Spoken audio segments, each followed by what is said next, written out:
हाँ, आज बात करते अपन नेक्स्ट यूनिट है अपने पास। और नेक्स्ट जो यूनिट है वो है अपने पास कार्बोहाइड्रेट।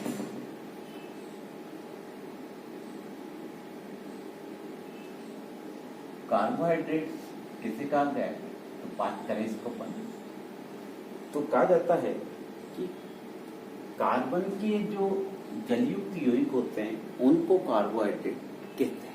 ठीक है, शुरुआत में ये भी कहा गया कि वे यौगिक जिसमें कार्बन, हाइड्रोजन और ऑक्सीजन होती है वो यौगिक क्या कहलाते हैं, कार्बोहाइड्रेट कहलाते हैं। ठीक है, एक परिभाषा तो ये अपने पास। दूसरी अपन परिभाषा कह रहे हैं कि कार्बन के जलयुक्त यौगिक कार्बोहाइड्रेट कहलाते हैं। या यूं कहें कि वो यौगिक जिनका सूत्र ये होता है या जिनको इस सूत्र के द्वारा प्रदर्शित कर सकते हैं वो यौगिक कार्बोहाइड्रेट कहलाते हैं। अब जैसे ग्लूकोज है साहब, ग्लूकोज C6H12O6 होता है। क्या ग्लूकोज एक कार्बोहाइड्रेट है? तो इस ग्लूकोज को इस फार्मूले में कन्वर्ट करते हैं तो इसका फार्मूला हो गया C6H2OY6। ठीक है, तो क्योंकि ग्लूकोज को इस फार्मूले से अपन प्रदर्शित कर सकते हैं इसलिए ग्लूकोज क्या है, कार्बोहाइड्रेट। फ्रुक्टोज का फार्मूला भी होता है, उसको भी हम प्रदर्शित कर सकते हैं, तो फ्रुक्टोज भी क्या है, कार्बोहाइड्रेट है। सुक्रोज की बात करें, सुक्रोज का फार्मूला होता है C12H22O11। क्या इसको अपन इस फार्मूले से प्रदर्शित कर सकते हैं? तो देखते हैं अपन, ये अपने पास C12H2O11 हो गए, तो इसका मतलब सुक्रोज भी क्या है, कार्बोहाइड्रेट। तो वो यौगिक जो इस फार्मूले के द्वारा प्रदर्शित किए जा सकते हैं वो क्या कहलाते हैं, कार्बोहाइड्रेट कहलाते हैं। लेकिन जैसे अपने पास एक एसिटिक एसिड है, ठीक है, इसका हो गया अपने पास C2H4O2। क्या इसको अपन इस फार्मूले से प्रदर्शित कर सकते हैं? तो बिल्कुल कर सकते हैं। जब इसको अपन इस फार्मूले से प्रदर्शित कर सकते हैं तो ये क्या होना चाहिए, कार्बोहाइड्रेट होना चाहिए, लेकिन ऐसा नहीं। एसिटिक एसिड एक कार्बोक्सिलिक अम्ल है, ये कार्बोहाइड्रेट नहीं। तो इस परिभाषा में थोड़ा क्या हुआ, चेंज हुआ, परिभाषा सब जगह काम नहीं करती। आगे जाके कार्बोहाइड्रेट है, इसकी एक मॉडर्न डेफिनेशन इसकी बनाई गई, ठीक है, जिसमें कार्बोहाइड्रेट की परिभाषा दी गई। और किसे कार्बोहाइड्रेट कहा गया, तो कहा गया ऐसा पॉलीहाइड्रोक्सी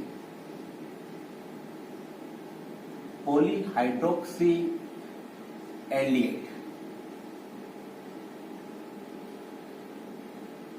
और पॉलीहाइड्रोक्सी कीटोन कार्बोहाइड्रेट कहलाते हैं। यानी कि कोई भी कंपाउंड जो पॉलीहाइड्रोक्सी एल्डिहाइड हो वो क्या कहलाता है, कार्बोहाइड्रेट कहलाता है। कोई भी कंपाउंड जो पॉलीहाइड्रोक्सी कीटोन हो वो क्या कहलाता है, कार्बोहाइड्रेट कहलाता है। और कोई भी कंपाउंड जो हाइड्रोलाइसिस करने पर पॉलीहाइड्रोक्सी एल्डिहाइड दे दे या पॉलीहाइड्रोक्सी कीटोन दे दे वो भी क्या कहलाएगा, कार्बोहाइड्रेट कहलाता है। तो ये मॉडर्न डेफिनेशन है कार्बोहाइड्रेट की। इसको यूं भी कह सकते हैं, the optically active compound which have polyhydroxy aldehyde और polyhydroxy ketone are known as carbohydrate। ठीक है, तो वे प्रकाश सक्रिय यौगिक जो पॉलीहाइड्रोक्सी एल्डिहाइड होते हैं या पॉलीहाइड्रोक्सी कीटोन होते हैं वो क्या कहलाते हैं, कार्बोहाइड्रेट। जैसे बात करें ग्लूकोज एक कार्बोहाइड्रेट माना जाता है क्योंकि ये क्या है, पॉलीहाइड्रोक्सी एल्डिहाइड होता है, इसका ये कार्बोहाइड्रेट। फ्रक्टोज की बात करें, फ्रक्टोज का मॉलिक्यूलर फार्मूला C6H12O6 होता है और इसमें कीटोनिक ग्रुप होता है और ये एक पॉलीहाइड्रोक्सी कीटोन होता है। डेफिनेशन कहती है कि जो पॉलीहाइड्रोक्सी कीटोन होते हैं वो भी क्या कहलाते हैं, कार्बोहाइड्रेट कहलाते हैं। एक अपन बात करें सुक्रोज की C12H22O11। सुक्रोज का यदि अपन हाइड्रोलाइसिस करवाते हैं तो अपन को ग्लूकोज मिलता है और क्या मिलता है, फ्रक्टोज मिलता है। और ग्लूकोज क्या है, पॉलीहाइड्रोक्सी एल्डिहाइड, फ्रक्टोज क्या है, पॉलीहाइड्रोक्सी कीटोन। तो वो कंपाउंड जो हाइड्रोलाइसिस करने पर पॉलीहाइड्रोक्सी एल्डिहाइड और पॉलीहाइड्रोक्सी कीटोन देते हैं वो कंपाउंड भी क्या कहलाते हैं, कार्बोहाइड्रेट कहलाते हैं। इस कारण सुक्रोज भी क्या है, कार्बोहाइड्रेट है। ठीक है, तो ग्लूकोज कार्बोहाइड्रेट क्योंकि पॉलीहाइड्रोक्सी एल्डिहाइड है, फ्रक्टोज कार्बोहाइड्रेट क्योंकि वो पॉलीहाइड्रोक्सी कीटोन है, सुक्रोज कार्बोहाइड्रेट क्योंकि वो हाइड्रोलाइसिस करने पर पॉलीहाइड्रोक्सी एल्डिहाइड और पॉलीहाइड्रोक्सी कीटोन देता है। ये सब ऑप्टिकली एक्टिव होते हैं। ठीक है, कार्बोहाइड्रेट जो है वो क्या होते हैं, ऑप्टिकली एक्टिव। ठीक है, तो ऑप्टिकली एक्टिव पॉलीहाइड्रोक्सी एल्डिहाइड और पॉलीहाइड्रोक्सी कीटोन और compound which on hydrolysis to give polyhydroxy aldehyde and polyhydroxy ketone are known as carbohydrate. ठीक है, तो कार्बोहाइड्रेट के बारे में पता चल गया अपन को। कोई भी कार्बोहाइड्रेट होगा तो या तो पॉलीहाइड्रोक्सी एल्डिहाइड होगा या पॉलीहाइड्रोक्सी कीटोन होगा, या फिर हाइड्रोलाइसिस करने पर पॉलीहाइड्रोक्सी एल्डिहाइड देगा या पॉलीहाइड्रोक्सी कीटोन देगा। ठीक है, तो बात करें अपन कार्बोहाइड्रेट के क्लासिफिकेशन की। ठीक है, तो कार्बोहाइड्रेट का क्लासिफिकेशन किया गया है, और कार्बोहाइड्रेट का क्लासिफिकेशन बहुत सारे बेसिस पे किया गया है। क्या क्या है वो, तो सबसे पहले अपन कहते हैं कि फिजिकल प्रॉपर्टीज। ठीक है, on the basis of physical properties carbohydrate जो होते हैं टू टाइप के होते हैं। एक तो कहलाते हैं शुगर और एक कहलाते हैं नॉन शुगर। ठीक है, शुगर किसे कहते हैं? सब वो कार्बोहाइड्रेट जो स्वाद में क्या होते हैं, मीठे होते हैं, क्रिस्टलाइन होते हैं, और वाटर में क्या होते हैं, सोल्यूबल होते हैं, वो कार्बोहाइड्रेट क्या कहलाते हैं? शुगर। ठीक है, नॉन शुगर सब वो कार्बोहाइड्रेट जो टेस्टलेस होते हैं। ठीक है, जिनमें कोई टेस्ट नहीं होता, एमॉर्फस होते हैं, और वाटर में क्या होते हैं, इनसोल्यूबल, वो क्या कहलाते हैं? Non sugar. ठीक है, तो फिजिकल प्रॉपर्टीज हो गई अपने पास, टेस्ट हो गया, नेचर हो गई सॉलिड, और उसकी अपने पास तो कह सकते हैं अपन कि on the base of physical property sugar होती है और एक नॉन शुगर होती है। शुगर किसे कहेंगे?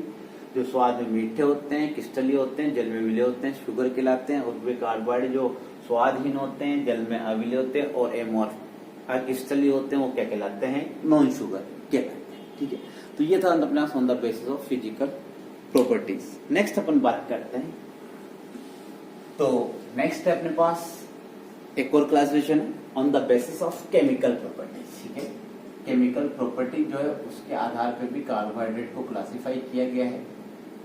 केमिकल जो प्रॉपर्टी ली जाती है वो ली जाती है अपने पास हाइड्रोलाइसिस। ठीक है, on the basis of the hydrolysis अपन कह सकते हैं on the basis of the chemical property और hydrolysis carbohydrate are classified into 3 categories. ठीक है, फर्स्ट कौन से कार्बोहाइड्रेट होते हैं? तो अपन कह सकते हैं साहब मोनोसैकेराइड।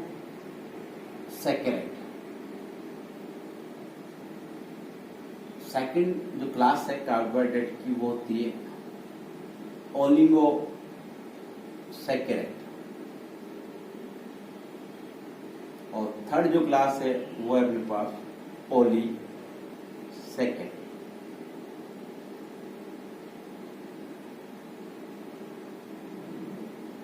ये अपने पास केमिकल प्रॉपर्टीज के आधार पे, हाइड्रोलाइसिस के आधार पे। तो मोनोसैकेराइड कैसे कहते हैं उसकी बात करें अपन कि साहब वो कार्बोहाइड्रेट जिनका हाइड्रोलाइसिस नहीं होता वो क्या कहलाते हैं? मोनोसैकेराइड कहलाते हैं। और ये कार्बोहाइड्रेट जो ग्रुप है उसके सबसे स्मॉलेस्ट मॉलिक्यूल होता है, यूं कह सकते हैं कि क्या होते हैं?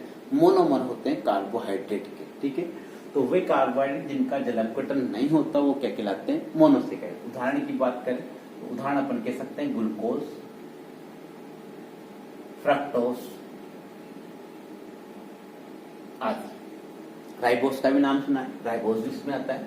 Ribose is also a monosaccharide. तो ग्लूकोज हुआ, फ्रक्टोज हुआ, राइबोस हुआ, ये तीनों क्या है? मोनोसैकेराइड है। फार्मूले की बात करें, मॉलिक्यूलर फार्मूला, तो इसके लिए कहा जाता है C6H12O6। इसका भी क्या होता है? C6H12O6। इसकी बात करें तो इसका फार्मूला होता है C5H10O5। ठीक है, राइबोस शुगर। दूसरी बात करें ओलिगोसैकेराइड, तो ओलिगोसैकेराइड साहब वो कार्बोहाइड्रेट जो हाइड्रोलाइसिस करने पर 2 से लेकर 10 यूनिट तक क्या दे देते हैं? मोनोसैकेराइड देंगे, वो क्या कहलाते हैं? ओलिगोसैकेराइड। ठीक है, वो कार्बोहाइड्रेट जो हाइड्रोलाइसिस करने पर 2 से लेकर 10 यूनिट तक मोनोसैकेराइड की देंगे, वो सब क्या कहलाती है? ओलिगोसैकेराइड। तो इसको भी आगे डिवाइड किया गया। अगर 2 यूनिट मिलती है मोनोसैकेराइड की तो उसको अपन क्या कहेंगे? डाइसैकेराइड। अगर 3 यूनिट मिलेगी तो उसको क्या कहेंगे अपन? ट्राइसैकेराइड। अगर 4 यूनिट मिलेगी तो उसको अपन क्या कहेंगे? टेट्रासैकेराइड। तो इस तरह से एक क्लास आगे और बन जाती है ओलिगोसैकेराइड में, 10 तक बन सकती है अपने पास। अब बात कर रहे हैं अपन डाइसैकेराइड किसे कहेंगे? तो वे कार्बोहाइड्रेट, इसकी सिंपल डेफिनेशन देना चाहे तो कह सकते हैं अपन वे कार्बोहाइड्रेट जो हाइड्रोलाइसिस करने पर 2 यूनिट ऑफ मोनोसैकेराइड देंगे वो क्या कहलाते हैं? डाइसैकेराइड। जो 3 यूनिट देंगे वो क्या कहलाएंगे? ट्राइसैकेराइड। जो 4 यूनिट देंगे वो क्या कहलाएंगे? टेट्रासैकेराइड एंड सो ऑन। तो अपन बात करें महत्वपूर्ण अपने पास डाइसेकेट। डाइसेकेट किसे कहा अपन ने, कहा वो कार्बोहाइड्रेट जो हाइड्रोलाइसिस करने पर 2 यूनिट मोनोसेकेराइड के देते हैं वो क्या कहलाते हैं, डाइसेकेराइड कहलाते हैं। डाइसेकेराइड कौन कौन से अपने पास, तो अपन कह सकते हैं एक अपने पास सुक्रोज, ठीक है, एक अपने पास माल्टोज, और एक अपने पास कौन सा, लैक्टोज। 3 डाइसेकेराइड है अपने पास। इनके मॉलिक्यूलर फार्मूले की बात करें तो तीनों का मॉलिक्यूलर फार्मूला सेम होता है C12H22OE, ठीक है। ये हाइड्रोलाइसिस करेंगे, सुक्रोज का हाइड्रोलाइसिस करेंगे, 2 यूनिट ऑफ मोनोसेकेराइड बनती है, ग्लूकोज बनता है और क्या बनता है, फ्रक्टोज बनता है। माल्टोज का हाइड्रोलाइसिस करें तो 2 यूनिट बनेगी ग्लूकोज की। लैक्टोज का करें तो 2 यूनिट बनेगी, एक तो बनेगा ग्लूकोज और एक बनेगा गैलेक्टोज, ठीक है। तो ये हमेशा 2 यूनिट ऑफ मोनोसेकेराइड देंगे हाइड्रोलाइसिस करने पर, तो उनको अपन ने क्या कहा, डाइसेकेराइड जो 2 यूनिट ऑफ हाइड्रोलाइसिस करने पर 2 यूनिट देते हैं। नेक्स्ट बात करें अपन ट्राइसेकेराइड की। ट्राइसेकेराइड वो हाइड्रोलाइसिस करने पर क्या देते हैं, 3 यूनिट्स ऑफ मोनोसेकेराइड देते हैं, जैसे रैफिन, ठीक है, इसका एग्जांपल अपने पास। चलो पॉलीसेकेराइड की बात करें तो पॉलीसेकेराइड किसे कहेंगे साहब, वो कार्बोहाइड्रेट जो जलपकटन करने पर 10 से अधिक, ठीक है, 10 से अधिक मोनोसेकेराइड की यूनिट देते हैं, वो क्या कहलाते हैं, पॉलीसेकेराइड कहलाते हैं। ये पॉलीमर होते हैं, इस कारण इनको क्या कहा गया, पॉलीसेकेराइड। तो कौन कौन से ऐसे अपने पास, तो अपने पास एक तो है इसमें स्टार्च। स्टार्च जो होता है क्या होता है, पॉलीसेकेराइड होता है। एक अपने पास सेलुलोज, नाम सुना होगा आपने, सेलुलोज, सेलुलोज भी क्या है अपने पास, पॉलीसेकेराइड है, ठीक है। ग्लाइकोजन आपने नाम सुना होगा, ग्लाइकोजन भी अपने पास क्या है, पॉलीसेकेराइड। तो ये अपने पास था कार्बोहाइड्रेट का classification on the basis of the chemical property of hydrolysis. Monosaccharide होते हैं, ओलिगोसेकेराइड होता है, पॉलीसेकेराइड। वे कार्बोहाइड्रेट जो हाइड्रोलाइसिस करने पर, जिनका हाइड्रोलाइसिस नहीं होता वो क्या कहलाते हैं, मोनोसेकेराइड। वे कार्बोहाइड्रेट जो हाइड्रोलाइसिस करने पर 2 से 10 यूनिट मोनोसेकेराइड देते हैं वो क्या कहलाते हैं, ओलिगोसेकेराइड। और वे कार्बोहाइड्रेट जो हाइड्रोलाइसिस करने पर 10 से अधिक यूनिट क्या देते हैं, मोनोसेकेराइड क्या कहलाते हैं, पॉलीसेकेराइड। तो कोई सा भी कार्बोहाइड्रेट हो हमेशा आपको हाइड्रोलाइसिस करने पर क्या मिलेगा, हमेशा मोनोसेकेराइड, चाहे वो डाइसेकेराइड हो, ट्राइसेकेराइड हो, टेट्रासेकेराइड हो या पॉलीसेकेराइड, ठीक है। हमेशा हाइड्रोलाइसिस करने पर अपन को क्या मिलेगा, मोनोसेकेराइड ही मिलेगा। तो आगे जो चैप्टर है अपन पढ़ेंगे, आगे जो चैप्टर है वो ये है कि सबसे पहले अपन मोनोसेकेराइड पढ़ेंगे, ग्लूकोज पढ़ेंगे और फ्रुक्टोज पढ़ेंगे, फिर डाइसेकेराइड पढ़ लेंगे, सुक्रोज, माल्टोज, लैक्टोज पढ़ लेंगे, फिर पॉलीसेकेराइड पढ़ेंगे, फिर स्टार्च और सेलुलोज पढ़ेंगे। तो ये आगे अपना चैप्टर होगा जो इस पर डिपेंड होगा, इस केमिकल प्रॉपर्टीज के अकॉर्डिंग वो पढ़ा जाए।